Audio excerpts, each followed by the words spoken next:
देखो सुनो शौनकादिक ऋषि, हे शौनकादिक ऋषियों, दुनिया में कुछ भी तुम्हें भाग्य से मिल सकता है। धन मिल जाए, संतान मिल जाए, पैसा मिल जाए, संपत्ति मिल जाए, मकान दुकान आदि, ये सब भाग्य से मिलते हैं। लेकिन भाग्योदयेन बहुजन्म समर्जितेन, अनेक जन्मों के जब भाग्योदय होते हैं तब व्यक्ति को सत्संग करने का अवसर मिलता है। और आप निश्चित मानिए, हम ये मानते हैं कि आपके पास कुबेर जैसा खजाना होगा, हम ये मानते हैं कि इंद्र जैसा साम्राज्य वैभव आपके पास होगा, हम ये भी मानते हैं कि दुनिया की संपदा आपके पास होगी। लेकिन महाराज, एक क्षण का सत्संग व्यक्ति के भाग्य को बदल देता है। ये बड़े भाग्य से मिलता है। इसीलिए भाग्योदयेन बहुजन्म समर्जितेन सत्संगमं चलवते पुरुषो यदावय। और ध्यान देना, एक क्षण का सत्संग भी व्यक्ति के भाग्य को बदल देता है। निमिष दंड भर एकहु बारा, सत्संगत दुर्लभ संसारा। तो कैसे कैसे व्यक्ति को कथा सुननी चाहिए, कैसे कैसे व्यक्ति, बोले जिसने जीवन पर पाप किया हो, पाप करते करते मर गया हो, मरने के बाद में महाराज प्रेत बन गया हो, ऐसे प्रेत के निमित्त भी अगर कथा कोई सुन ले तो उसका भी उद्धार हो जाता है। कोई प्रमाण इसका? हाँ, प्रमाण है। तुंगभद्रा नदी के तट पर एक उत्तम नगर है, संक्षिप्त में ही सुन लीजिए। उस उत्तम नगर में एक ब्राह्मण वास करते हैं। पत्नी उनकी धुंधली है, नाम उसका धुंधली। अच्छा, जैसा नाम वैसे ही गुण। कभी किसी की बुराई करती है, कभी किसी की निंदा करती है, कभी किसी की आलोचना करती है, कभी किसी से लड़ती है, कभी किसी से झगड़ती है।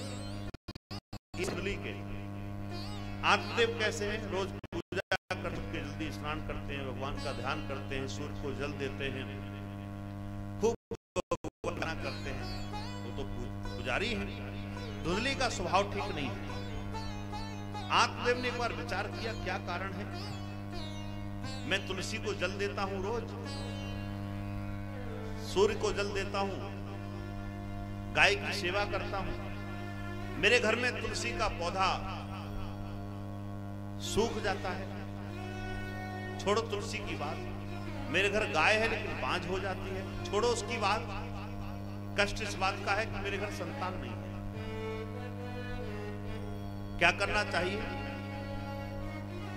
एक बार उसने चिंतन किया, घर छोड़ करके निकल गए, में जाकर के एक साधु निकल के जा रहे हैं। और देखो साधु पुरुष का लक्षण क्या है। साधु की नजर पड़ गई आत्मदेव जी के ऊपर, और जैसे ही आत्मदेव के ऊपर नजर पड़ी, साधु ने आत्मदेव को देखा, देखते ही पूछ लिया, कथम रोदे सविप्रत्वम काते चिंतावलीयसी वदत्वम सत्वरम मह्यम स्वस्य दुःखस्य कारणम काचे चिंतावलीयसी।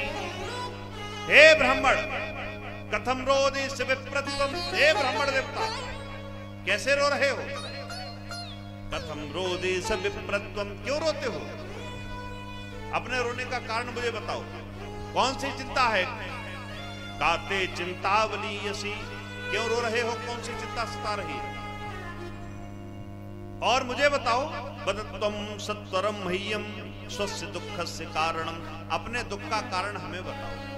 और जैसे ही साधु ने ये आत्मदेव से पूछा, आत्मदेव साधु के चरणों में लौट गए और कहा, महाराज क्या बताऊं, मैं गाय की सेवा करता हूं, मेरे घर गाय बांझ है, मैं तुलसी को जल देता हूं, तुलसी का पौधा कारण सूख जाता है। छोड़ो तुलसी की बात, छोड़ो गाय की बात, सबसे बड़े कष्ट की बात तो यह है, मेरे घर संतान नहीं है। ओहो, साधु तो ज्ञान देने लगे। मुच्चा ज्ञानम प्रजारूपम बलिष्ठा कर्मणो गति विवेकम तो समासाध्य संसार वासनम। हे ब्राह्मण देवता, क्या करोगे बेटा बेटी लेकर के? ये तुम्हारा महाअज्ञान है, ये अज्ञान तुम्हारा है। कर्मों की गति होती है, इसीलिए विवेक से काम करो। बेटा बेटी लेकर के क्या करोगे? बेटा हुआ, अगर नालायक